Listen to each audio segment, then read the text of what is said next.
Hi friends, welcome back to my YouTube channel. ನಾನು ನಿಮ್ಮ ತೇಜು. ಎಲ್ರಿಗಿದ್ದೀರಾ? ನಾನು ಚೆನ್ನಾಗಿದ್ದೀನಿ, ನೀವು ಚೆನ್ನಾಗಿದ್ದೀರಾ ಅಂದ್ಕೊಂಡಿದ್ದೀನಿ. ಇವತ್ತಿನ ರೆಸಿಪಿ ಬಂದುಬಿಟ್ಟು ಹೀರೆಕಾಯಿ ಬಜ್ಜಿ. ಹೀರೆಕಾಯಿ ಬಜ್ಜಿನ ಹೇಗೆ ಮಾಡೋದಂತ ನೋಡೋಣ ಬನ್ನಿ. ಫಸ್ಟ್ ಹೀರೆಕಾಯಿನೆಲ್ಲ ಚೆನ್ನಾಗಿ ತೊಳ್ಕೊಬೇಕು. ಅದಾದಮೇಲೆ ಮೇಲಿರೋ ಸಿಪ್ಪೆ ಎಲ್ಲ ಎರ್ಕೋಬೇಕು. ನೋಡಿ, ಇಲ್ಲಿ ಹೀರೆಕಾಯಿನ ಎಲ್ಲ ಚೆನ್ನಾಗಿ ಮೇಲಿರೋ ಸಿಪ್ಪೆನೆಲ್ಲ ಈಗ ಎರಿಬೇಕು. ಬಳ್ತಿರೋ ಸಿಪ್ಪೆ ಆದರೆ ಜಾಸ್ತಿ ಎರಿಬೇಕು, ಎಳೆವಾದರೆ ಅಷ್ಟು ಏನು ಪರವಾಗಿಲ್ಲ.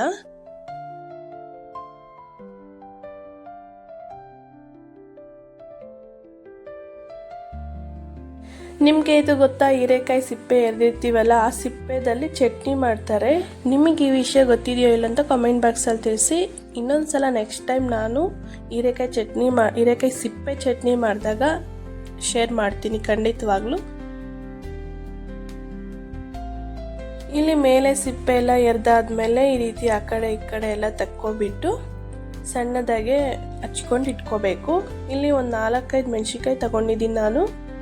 ನೋಡಿ, ಇಷ್ಟು ಸಣ್ಣದಾಗಿ ಹಚ್ಕೋಬೇಕು. ಕುಕ್ಕರ್ ತಗೊಂಡು ಅದರಲ್ಲಿ ಇದನ್ನು ಹಾಕಬೇಕು. ಎಲ್ಲ ಹೀರೆಕಾಯಿನೆಲ್ಲ ಹಾಕಿ ಹಚ್ಚಿರೋ ಅಂಥ ಹೀರೆಕಾಯಿನ ಹಾಕಬೇಕು. ಮತ್ತು 3-4 ಹಸಿಮೆಣಸಿನ್ಕಾಯಿ ತಗೊಂಡು ಇದರಲ್ಲೇ ಮುರಿದು ಹಾಕ್ಕೋಬೇಕು. ಡೈರೆಕ್ಟಲ್ಲಾದರೂ ಬೇಯಿಸ್ಬೋದು, ಇಲ್ಲಾಂದರೆ ಕುಕ್ಕರಲ್ಲಾದರೂ ಬೇಯಿಸ್ಬೋದು. ನಾನಿಲ್ಲಿ ಈ ಲೋಟದಲ್ಲಿ 1 ಲೋಟ 3/4 ಲೋಟ ಅಷ್ಟು ನೀರು ಹಾಕ್ಬಿಟ್ಟು ಕುಕ್ಕರಲ್ಲಿ ಇಡ್ತಾ ಇದ್ದೀನಿ. 1 ವಿಸಿಲ್ 2 ವಿಸಿಲ್ ಬರೋಷ್ಟರೊಳಗೆ ಆಫ್ ಮಾಡ್ಕೋಬೇಕು. ಮತ್ತು ಈ ಒಗ್ಗರಣೆಗೆ ಅಂತ ಒಂದು ಈರುಳ್ಳಿ ತಗೊಂಡಿದ್ದೀನಿ. ಮತ್ತು ಆ ಈರುಳ್ಳಿನ ಹಚ್ಚಿಟ್ಕೊಂಡಿದ್ದೀನಿ. ಮತ್ತು ನೋಡಿ, ಇಲ್ಲಿ ಕುಕ್ಕರಲ್ಲಿ ಹೀರೆಕಾಯಿ ಎಲ್ಲ ಬೆಂದಿದೆ, ಹಾಗಾಗಿ ತೆಗಿತಾ ಇದ್ದೀನಿ. ನೋಡಿ, ಈ ರೀತಿ ಬೆಂದಿರಬೇಕು. ಟೈಮ್ ಇದ್ದರೆ ಪಾತ್ರೆಯಲ್ಲಾದರೂ ಬೇಯಿಸ್ಕೋಬೋದು, ಇಲ್ಲ ಟೈಮ್ ಇಲ್ಲ ಅಂದರೆ ಬೇಗ ಹಾಕಬೇಕು ಅಂದರೆ ಕುಕ್ಕರಲ್ಲಿ ಬೇಯಿಸ್ಕೋಬೋದು. ಇದಕ್ಕೆ ಟೊಮೊಟೊ ಕಾಯಿನೂ ಹಾಕ್ತಾರೆ. ನಮ್ಮ ಮನೇಲಿ ಇರಲಿಲ್ಲ, ಹಾಗಾಗಿ ಹಾಕಿರಲಿಲ್ಲ. ನೆಕ್ಸ್ಟ್ ಟೈಮ್ ಶೇರ್ ಮಾಡ್ತೀನಿ. ನೋಡಿ, ಇಲ್ಲಿ ಬೇಯಿಸಿಟ್ಕೊಂಡಿರೋ ಅಂಥ ಹೀರೆಕಾಯಿ ಮೆಣಸಿನ್ಕಾಯಿನ ಮಿಕ್ಸಿಯಲ್ಲಿ ಹಾಕಿಟ್ಕೊಂಡಿದ್ದೀನಿ. ಹಾಗೆ ಮಸ್ಯಗುಂಡಲ್ಲಾದರೆ ಮಸ್ಕೋಬೋದು, ಇಲ್ಲಾಂದರೆ ಮಿಕ್ಸಿಗಾದರೂ ಹಾಕ್ಕೋಬೋದು. ಮತ್ತು ಇಲ್ಲಿ ನಾನು ಪಾತ್ರೆ ಇಟ್ಬಿಟ್ಟು ಅದಕ್ಕೆ 1.5 ಸ್ಪೂನ್ ಆಗಷ್ಟು ಎಣ್ಣೆ ಹಾಕಿ ಅದರಲ್ಲಿ ಸಾಸಿವೆ ಜೀರಿಗೆ ಒಗ್ಗರಣೆಗಂತ ಹಾಕಿದ್ದೀನಿ. ಮತ್ತು ಹಸಿ ಕರಿಬೇವು ಹಾಕ್ಕೋಬೇಕು. ಇನ್ನು 2-3 ಬಡಿಗೆ ಮೆಣಸಿನ್ಕಾಯಿನ ಮುರಿದು ಹಾಕ್ಕೊಂಡಿದ್ದೀನಿ. ಮತ್ತು ಬೆಳ್ಳುಳ್ಳಿನ ಜಜ್ಜಿ ಹಾಕ್ಕೋಬೇಕು. ಅದಾದಮೇಲೆ ಸಣ್ಣಗೆ ಹಚ್ಚಿಟ್ಕೊಂಡಿರ್ತೀವಲ್ಲ, ಅದನ್ನು ಈರುಳ್ಳಿ ಹಾಕ್ಕೋಬೇಕು. ಈ ರೀತಿ ಫ್ರೈ ಮಾಡ್ಕೋಬೇಕು. ಫ್ರೈ ಮಾಡ್ಕೊಂಡಾದ್ಮೇಲೆ ಒಂದು ಸ್ಪೂನ್ ಆಗೋಷ್ಟು ಉಪ್ಪು ಹಾಕ್ಕೋಬೇಕು.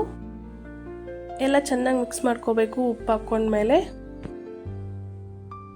ಮತ್ತು ನೋಡಿ, ಮಿಕ್ಸಿ ಮಾಡ್ಕೊಂಡಿರ್ತೀವಲ್ಲ, ಅದನ್ನು ಇದರಲ್ಲಿ ಆ್ಯಡ್ ಮಾಡ್ಕೋಬೇಕು. ಆ್ಯಡ್ ಮಾಡಿಕೊಂಡು ಚೆನ್ನಾಗಿ ಮಿಕ್ಸ್ ಮಾಡ್ಕೋಬೇಕು. ಮಿಕ್ಸ್ ಮಾಡ್ಕೊಂಡಾದ್ಮೇಲೆ ಸ್ವಲ್ಪ ಹೊತ್ತು ಬಿಟ್ಬಿಡಬೇಕು. ಅದಾದಮೇಲೆ ಕೊತ್ತಂಬರಿ ಸೊಪ್ಪನ್ನ ಆ್ಯಡ್ ಮಾಡ್ಕೋಬೇಕು.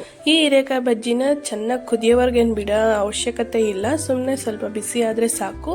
ಚೆನ್ನಾಗಿ ಕುದ್ರೆ ಅದು ಟೇಸ್ಟ್ ಇರೋದಿಲ್ಲ. ಹಾಗಾಗಿ ಈ ಹೀರೆಕಾಯಿ ಬಜ್ಜಿನ ರೊಟ್ಟಿಯಲ್ಲಿ ಆದರೂ ತಿನ್ಬೋದು, ಮುದ್ದೆ ಜೊತೆಗಾದರೂ ತಿನ್ಬೋದು, ರೈಸ್ ಜೊತೆ ಆದರೂ ತಿನ್ಬೋದು, ಚೆನ್ನಾಗಿರುತ್ತೆ. ಇನ್ನು ಗಟ್ಟಿಗೆ ಮಾಡಿಕೊಂಡ್ರೆ ರೊಟ್ಟಿ ಜೊತೆ ಚಪಾತಿ ಜೊತೆ ತಿನ್ಬೋದು, ಚೆನ್ನಾಗಿರುತ್ತೆ.